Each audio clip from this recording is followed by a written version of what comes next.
नमस्कार, मैं देवव्रत कुमार आपका इनकम टैक्स फ्रेंड एक बार फिर से हाजिर हूँ टैक्स टॉक विद देव में। आज की इस एपिसोड में घर को खरीदने बेचने से होने वाले टैक्सेशन के ऊपर क्वेश्चन आंसर्स करूंगा। कई सारे दर्शकों के सवाल आए हुए हैं, उन सारे का जवाब देने की कोशिश करूंगा जिसका लाभ बाकी सारे लोगों को मिले। तो आइए शुरू करते हैं क्वेश्चन आंसर्स। सबसे पहला प्रश्न आया है मिस्टर श्रीवास्तव का। प्रश्न क्या है? I have bought a property residential house for a total cost of rupees 1 crore after availing housing loan of rupees 90 lakhs. Within 1 year of this purchase, if I sell another residential house for a consideration of rupees 1.50 crore and this sale is resulting in a long-term capital gain of rupees 80 lakhs, then what is the tax implications of this purchase and sale of the house? This was the part of the question 1. And another part he is asking, can I close the outstanding housing loan of rupees 90 lakhs for the first property from the sale proceeds of rupees 1.50 crore, and if yes, what is the tax implications? तो आइए समझते हैं। श्रीवास्तव साहब ने एक घर खरीदा है जो 1 करोड़ रुपए में खरीदा, 90 लाख रुपए का लोन लिया है। इस घर खरीदने के 1 साल के अंदर उनकी पहले की कोई दूसरी कोई घर थी जो वो 1.5 करोड़ रुपया में बेच रहे हैं। इस 1.5 करोड़ रुपया में घर बेचने के ऊपर उनको कैपिटल गेन हो रहा है 80 लाख रुपीज। तो क्या इस खरीद और बिक्री में क्या टैक्स लगेगा? तो श्रीवास्तव साहब, ये 1.5 करोड़ की प्रॉपर्टी जो आप बेचने जा रहे हैं, रेसिडेंशियल हाउस बेचने जा रहे हैं, इससे जो 80 लाख रुपीज का आपको कैपिटल गेन हो रहा है, इसके ऊपर आपको कोई इनकम टैक्स नहीं देना है, 1 रुपए का भी टैक्स नहीं देना है, क्योंकि इस सेल के 1 साल के पहले अंदर अंदर तक आपने दूसरा रेसिडेंशियल हाउस खरीदा हुआ है जिसकी वैल्यू 1 करोड़ रुपया है। तो 80 लाख रुपीज और 1 करोड़ रुपया का इन्वेस्टमेंट के अंदर माना जाएगा और 54 का एग्जम्पशन आपको पूरी तरह उसकी छूट मिलेगी। आपको कोई भी टैक्स नहीं देना है। ये हो गया आपके पहले प्रश्न का उत्तर। दूसरे प्रश्न का उत्तर यह है कि ये जो 1.5 करोड़ रुपया में आप घर बेच रहे हैं, ये 1.5 करोड़ रुपया आपका टैक्स पेड मनी है। इस पैसे को आप जैसे चाहें जहां चाहें आप इस्तेमाल करें, कोई भी इनकम टैक्स का संबंध इसमें नहीं आता है। यदि इस 1.5 करोड़ रुपया में से 90 लाख रुपया आप अपने हाउसिंग लोन में भर देंगे जो आपने घर खरीदने में लिया था, तो आप बेहिचक भर दीजिए, कोई भी इनकम टैक्स इसके ऊपर लागू नहीं होता। इस घर को खरीदने और बेचने के पूरे प्रक्रिया में आपको 1 रुपए का भी इनकम टैक्स नहीं देना है। आप खुश हो जाइए, रिलैक्स हो जाइए। अब आइए दूसरे प्रश्न को लेते हैं। दूसरा प्रश्न आया है मिस्टर रॉय का।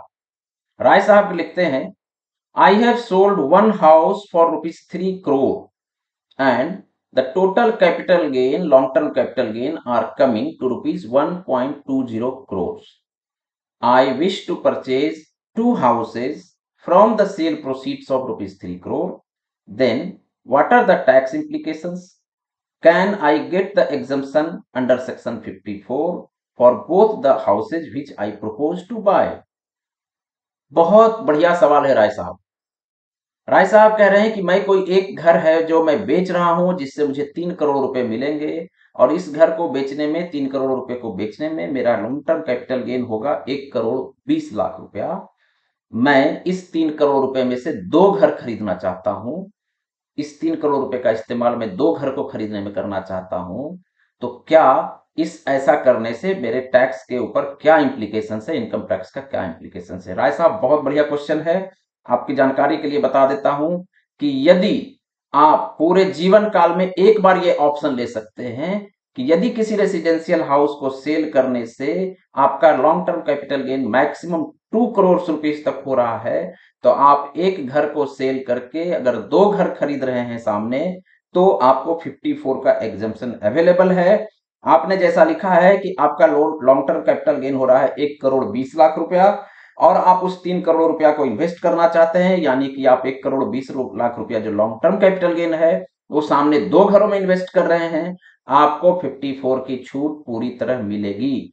बस ध्यान रहे कि आपके जीवन काल में ये छूट सिर्फ एक बार ही मिलेगी, यानी कोई भी व्यक्ति अपनी लाइफ टाइम में आज के कानून के हिसाब से एक घर बेच के यदि 2 घर खरीदता है और long term capital gain maximum 2 crore रुपए का हुआ है, तो उसे ये 54 का एग्जम्पशन लागू होता है, उसे छूट मिलेगा। आप बेहिचक इस घर को सेल करके 2 अलग अलग घर खरीदिए, आपको 54 का एग्जम्पशन मिलेगा और इस 3 करोड़ रुपए के घर बेचने के ऊपर आपको 1 रुपए का भी इनकम टैक्स नहीं देना पड़ेगा।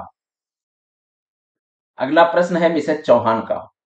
मिसेज चौहान लिखती हैं, if the total capital gain from sale of one residential house is coming to 47 lakhs and I wish to invest rupees 40 lakh in the new residential property and the balance rupees 7 lakh in the REC bond, can I take both the exemptions simultaneously? Chauhan madam Chauhan कह रही हैं कि 47, मैं कोई property cell कर रही हूँ residential house जिससे मुझे total long term capital gain 47 lakh होगा, तो मैं 40 लाख रुपया एक घर में इन्वेस्ट करना चाहती हूँ और बचा हुआ 7 लाख रुपया मैं आरईसी बॉन्ड में 54 ईसी बॉन्ड में डालकर अपना एग्जाम्पशन लेना चाहती हूँ। तो क्या एक ही ट्रांजेक्शन 47 लाख के ऊपर ये दोनों एग्जाम्पशन मुझे मिलेगा? मैडम चौहान आपको बिल्कुल मिलेगा। आईटीएटी ने दीपा एस भेड़ा के केस में ये अरेंजमेंट दिया है कि सिंस 54 इसी सेज दैट होल और any part of the long term capital gain can be invested in 54 इसी bond, so you can very well avail both the exemptions in one single transaction. आप 47 लाख रुपए को 40 लाख रुपया एक घर में इन्वेस्ट करके 54 का एग्जम्पशन ले सकती हैं और बचा हुआ 7 लाख रुपए को आरईसी बॉन्ड में इन्वेस्ट करके वहां से भी आप एग्जम्पशन ले सकती हैं और ये दोनों एग्जम्पशन आपको मिलेगा। इस 47 लाख रुपए के लॉन्ग टर्म कैपिटल गेन के ऊपर आपको कोई भी टैक्स देने की जरूरत नहीं है, दोनों एग्जम्पशन आपको अवेलेबल है। अगला प्रश्न है मिस्टर नायक का। नायक साहब लिखते हैं, if the residential property which is sold is under a single name and the new property which I propose to purchase is under a joint name with my wife, then what are the tax implications? नायक साहब कहते हैं कि मेरे नाम का एक घर है जो मैं सेल कर रहा हूं और वो सेल करने के बाद मैं दूसरा जो घर खरीदना चाहता हूं वो मैं ज्वाइंटली अपनी वाइफ के साथ खरीदना चाहता हूं, तो टैक्स इंप्लीकेशंस क्या है? तो नायक साहब, अगर कोई व्यक्ति अपनी ओरिजिनल प्रॉपर्टी को जो आप सेल कर रहे हैं उसमें से जितना भी कैपिटल गेन हो रहा है उस पूरे कैपिटल गेन को यदि आप नई प्रॉपर्टी में आप इन्वेस्ट कर रहे हैं तो आपको जो पुरानी प्रॉपर्टी आपने सेल की है उससे होने वाले कैपिटल गेन पर कोई भी टैक्स देने की आवश्यकता नहीं है, क्योंकि आपने पूरा कैपिटल गेन नई प्रॉपर्टी में इन्वेस्ट कर दिया है।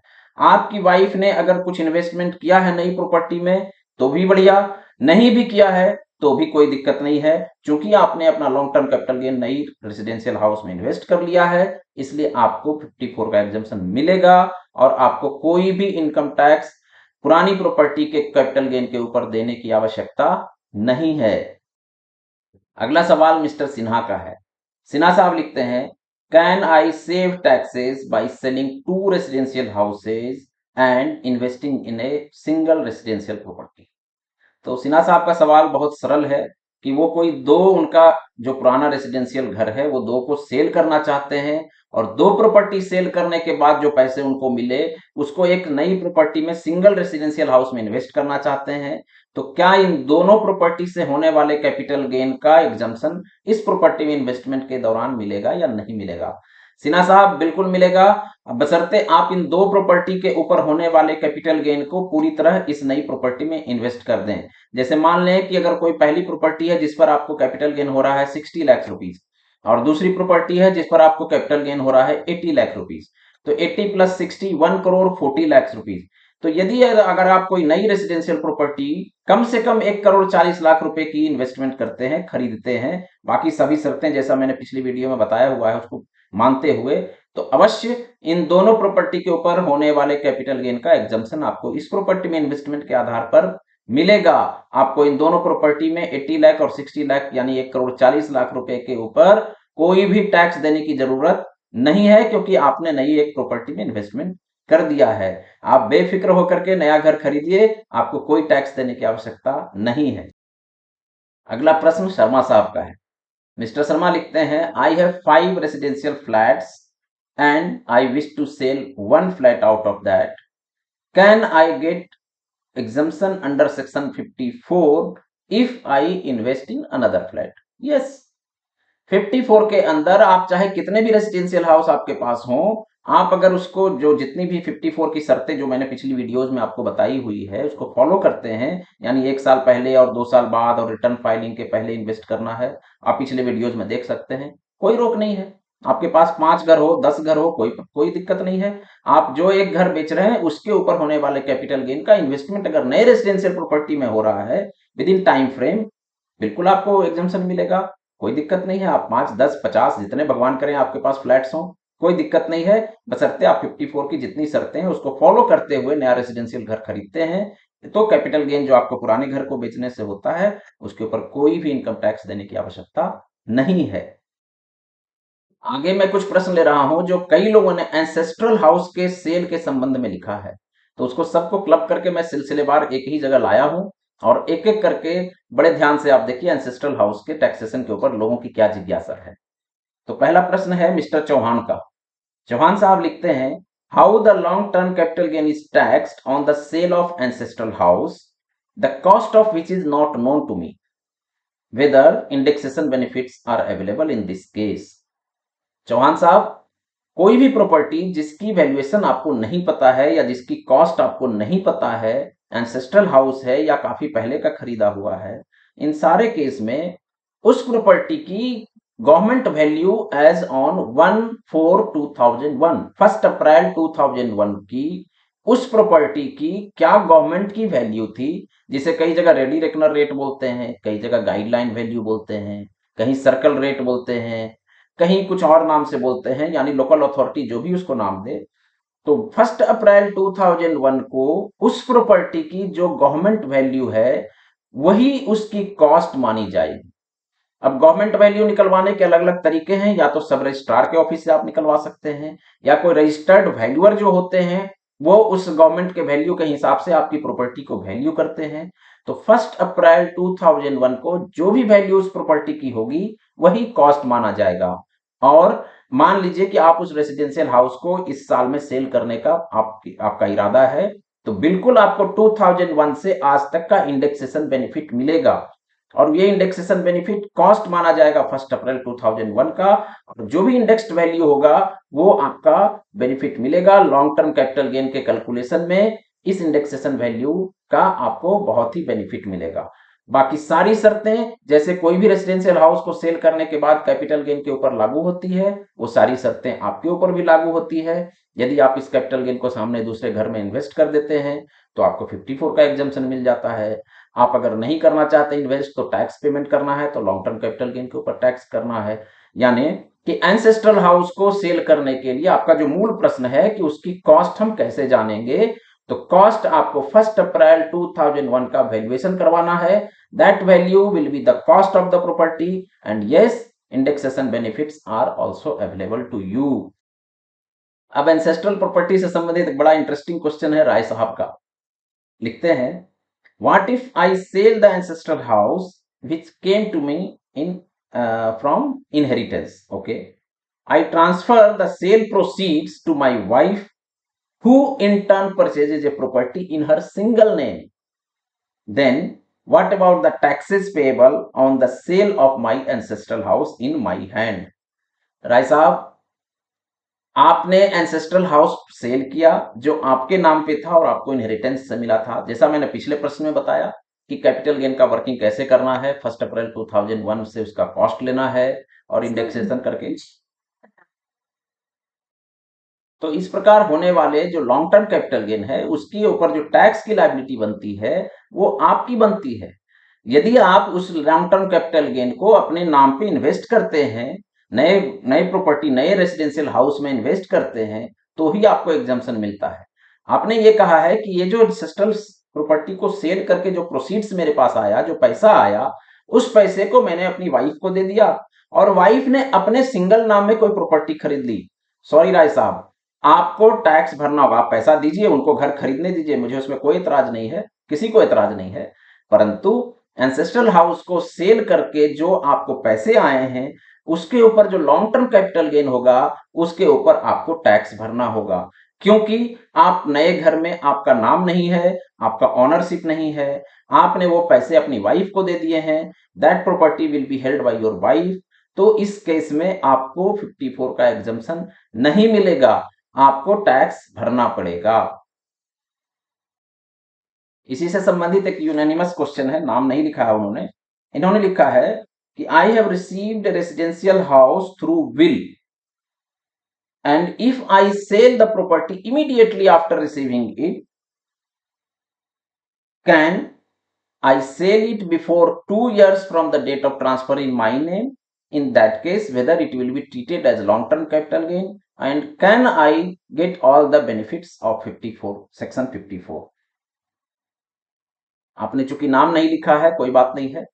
तो इसके ऊपर एक बात को समझने की जरूरत है कि कोई भी प्रॉपर्टी, चाहे वो इनहेरिटेंस से आए, वो गिफ्ट से आए या विल से आए, आपके पास जिस डेट को वो आ गया है, तो उस डेट से 2 साल को वेट कर, अगर आप चाहते हैं कि मेरे पास विल से या गिफ्ट से कोई प्रॉपर्टी आ गई है या इनहेरिटेंस से आ गई है, मैं तुरंत उसको सेल करना चाहता हूं, तो पिछले जो जिस किसी भी व्यक्ति से आपके पास आया है वो प्रॉपर्टी, उन्होंने कितना साल हेल्ड किया है, उसके ऊपर ही लॉन्ग टर्म और शॉर्ट टर्म डिसाइड किया जाएगा। यानी इसको सरलता से समझते हैं, मान लीजिए कि आपके फादर की प्रॉपर्टी थी जो पिछले 10 साल या 8 साल या 20 साल से उनके पास थी, तो और आपके पास आज आई और आप 2 दिन के बाद आप चाहते हैं कि मैं इसको सेल कर दूं। बेफिक्र होकर कीजिए, कोई दिक्कत नहीं है, चूंकि आपके फादर ने उस प्रॉपर्टी को मोर देन 2 इयर्स रखा अपने पास, तो जो ओरिजिनल ओनर थे उनके पास कितने दिन वो प्रॉपर्टी रही, if it is more than 2 years, then it will treated as a long term capital asset. तो आपके पास आया और चूंकि आपके फादर के पास 8 साल से वो प्रॉपर्टी थी, तो ये प्रॉपर्टी आपने मिलते ही भी बेच दिया है, तो भी इसे लॉन्ग टर्म कैपिटल गेन ही माना जाएगा। आपको 2 साल तक इंतजार करने की आवश्यकता नहीं है। और इंडेक्सेशन का बेनिफिट, 54 का एग्जम्पशन का benefit, all benefits of long term capital gain is available to you. यानी कि अगर 8 साल की प्रॉपर्टी आपके फादर की थी और वो आपके पास विल या गिफ्ट या इनहेरिटेंस से आया और आपने सामने तुरंत बेचने के बाद दूसरी प्रॉपर्टी खरीद ली, आपको सारे बेनिफिट्स मिलते हैं, इसमें कोई दिक्कत की बात नहीं है। The period will be considered held by the original owner. इतना ही नहीं, कॉस्ट भी जो उन्होंने पे किया होगा वही कॉस्ट के ऊपर आपको इंडेक्सेशन भी मिलेगा। अगर वो प्रॉपर्टी 1 अप्रैल 2001 के पहले की उनकी खरीदी हुई थी या जिनके थ्रू आपके पास आया है, तो जैसा मैंने पिछले बताया कि उसकी कॉस्ट 1 अप्रैल 2001 का वैल्यूएशन ही माना जाएगा। और आज का आखिरी सवाल मिस्टर मोहिते की तरफ से आया है, और ये सवाल को मैं एक ब्रीफ में जवाब दूंगा और इसके ऊपर एक अलग से वीडियो जरूर बनाऊंगा, सवाल को गौर से सुनिए। मोहिते साहब ने लिखा है, I have an ancestral property in my home town which is not in a good condition. Now one builder has approached me to develop the property. The builder is offering me 5 flats of 2 BHK each in the proposed building, and he is also offering me rupees 2 crores for the said development agreement. The builder is insisting to sign the development agreement, and I am also fairly convinced with whatever I am getting. Please suggest what is the tax implications of this transaction. Mohite साहब, आपने बहुत अच्छा सवाल भेजा है, क्योंकि काफी बार ऐसा हो रहा है कि लोगों की जो पुरानी प्रॉपर्टीज है उसे बिल्डर अप्रोच करते हैं कि मैं इसको डेवलप करता हूं, और डेवलप करने के बाद आपको जो पुराना घर था या आपकी जो पुरानी प्रॉपर्टी थी उसके बदले में आपको 2-5 फ्लैट भी दूंगा, आपको इतने पैसे भी दूंगा, और एक डेवलपमेंट एग्रीमेंट साइन होता है। फिर बिल्डर उसको बिल्डिंग को कंस्ट्रक्ट करता है और जैसे एग्रीमेंट में लिखा होता है उतने फ्लैट्स उनको मिलते हैं, कुछ पैसे भी मिलते हैं। अब इसके टैक्सेशन के ऊपर मैं विस्तार से एक वीडियो बनाऊंगा, क्योंकि काफी इंटरेस्टिंग टॉपिक है। आज आपके लिए इतना ही है कि as of now when you are entering into the development agreement, आपकी कोई टैक्स लायबिलिटी नहीं बनती है। आपकी टोटली टैक्स लायबिलिटी बनेगी उस साल जिस फाइनेंशियल ईयर में ये बिल्डिंग कंप्लीट हो जाएगा, और वहां की जो लोकल अथॉरिटी है या म्युनिसिपल अथॉरिटी है या जो भी अथॉरिटी उसको परमिशन देती है कि हाँ ये बिल्डिंग ऑक्यूपेशन के लायक है, जैसे मुंबई में, महाराष्ट्र में ऑक्यूपेशन सर्टिफिकेट बोलते हैं, कई जगह कंप्लीशन सर्टिफिकेट बोलते हैं। तो जिस साल म्युनिसिपल अथॉरिटी या लोकल अथॉरिटी उस बिल्डिंग के कंप्लीशन का सर्टिफिकेट जारी करती है, उस फाइनेंशियल ईयर में इस पूरे ट्रांजैक्शन के ऊपर जो भी आपकी टैक्स लायबिलिटी बनती है वो पेएबल होगा। और इस ऐसे ट्रांजैक्शन के ऊपर टैक्स लायबिलिटी कैसे कैलकुलेट करना है, क्या क्या सावधानी रखना है, इसके लिए मैं एक सेपरेट वीडियो बनाऊंगा, उसे आप लोग जरूर ध्यान से देखिए, क्योंकि ये कई लोगों को बहुत फायदा देने वाला है। तो आज के लिए इतना ही। आप मुझे जरूर बताइए कि आपको ये प्रश्न उत्तर कैसा लगा। इसके बावजूद अगर आपके मन में कोई भी प्रश्न हो, आप मुझे मैसेज कीजिए, मुझे मेल कीजिए। मेरा फ़ोन नंबर है 9967745680। आज के लिए इतना ही। Thank you so much.